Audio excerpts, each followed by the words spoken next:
Hello, so today I'm doing the only 10 mass market decks VR to Rose Honey Ritual and Garden Goddess Tarot. So I'm going to start with the tarot decks. Now I only have like 2 tarot decks that are mass market because I don't have many and most of them are indie. So the first one that I would pick is the Herb Crafters Tarot. So you know by now that I love this deck because it reminds me of like family traditions, my childhood. It's got that nostalgia for me. I adore the imagery, the realistic sort of drawings. I love the energy of this deck. The guidebook is gorgeous. I love, love, love. Where is it? I'll just grab it. I love these little bits. So with each one, you've got crafting with whatever element that it's talked about. And I love those because that's not something that I would think to do. So it's sort of almost like my kitchen witch kind of deck as well. So if I really want to get into it and work with the energy or spirit of those plants, this is the deck that I would pull out for that. Then for my second deck, I've chosen the Pulp Girls Tarot. I've edged all my decks. This one is just so fun and poppy. I love the imagery and the coloring. It's got this really 70s groovy kind of vibe. All the characters are female presenting, but there's a diversity within that I really adore. It's just easy to use. The guidebook is super cute and they have some stellar like journal questions and affirmations in it as well that are not the usual that I've seen before, something a little different, and that is why I would choose this tarot deck. Next up, we've got one of my first oracles that I would choose, and it's the Rose Oracle. So the reason that I chose this deck is because I want one that has a very soft yin feminine energy, and that is this. I also tend to use this deck a lot if I want to communicate with my deceased female ancestors. I find it excellent for that kind of work, and I just like it's very maternal, soft, nurturing energy. The imagery is also beautiful. I love I'm not normally a fan of this sort of photo collage style, but in this case I enjoy it. Next up we have got the Soulflower Plant Oracle. So I've picked this deck because I need one deck that is solely devoted to plants or nature, flowers. I absolutely love that. This one I've picked because I do enjoy the aesthetic, but the guidebook is outstanding. It's really in depth. I normally just pull one card when I use this deck because I want to really sink in to the wisdom that it offers and to connect with the plant spirit. And yeah, it's just a fantastic deck, and that's why I've included it. It cut mine down very, very, very much, and I like the way it came out. Next up, we have the Acana of Astrology. I've chosen this deck because I want to have at least one deck that is dedicated to astrology.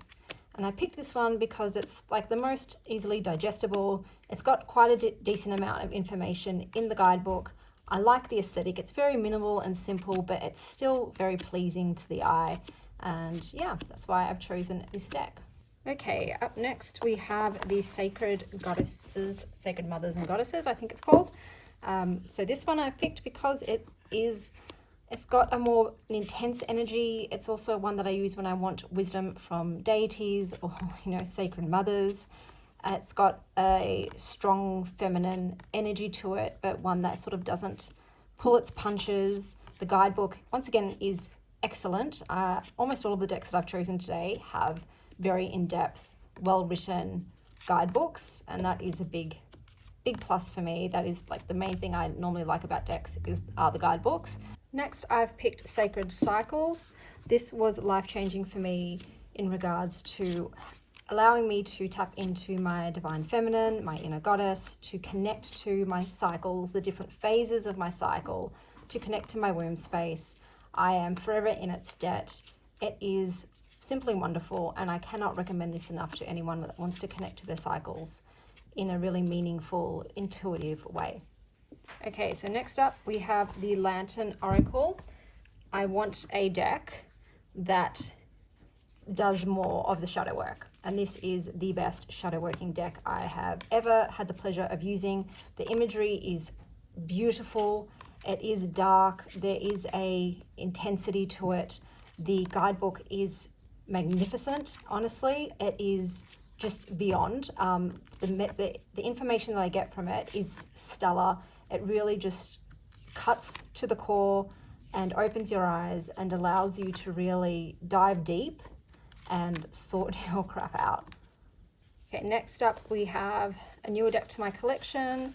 This is the Animal Apothecary Oracle, and this almost won for my favorite deck of the month. It was right up there, but it's just the only thing that holds this deck back for me is the artwork. I'm not really into the aesthetic of this deck, but the guidebook is spectacular, honestly. The way that it expands upon these keywords and phrases is masterful. Some of these guidebooks, the way that they are written just blows me away. Kudos to the authors for really delving into the subject matter and coming up with words and phrases that really connect and send chills up and down your arms and that cause you to have epiphanies that you otherwise wouldn't have had. And that's what this deck does. And now we're on to my favorite oracle deck of this month that just passed, and my final pick, and it is the Herbal Astrology deck. The imagery on this, just chef's kiss. I freaking love it. It's got that fairy tale vibe, but I love the muted colored palettes. It's got a more of a shadow sort of energy to it. It really just hits you with the facts, but the writing is absolutely beautiful. And once again, just very varied and unique, and something I don't get from any other decks. I love the melding of the astrology and the plants together. I think it's fantastic. The keywords associated are excellent, and I cannot speak highly enough of this mass market deck. It really packs a punch, and I am absolutely obsessed with it. So those are all the decks from this VR. I hope that wherever you are, you're having a delightful morning, afternoon, or evening. And as always, stay wild, Star Child.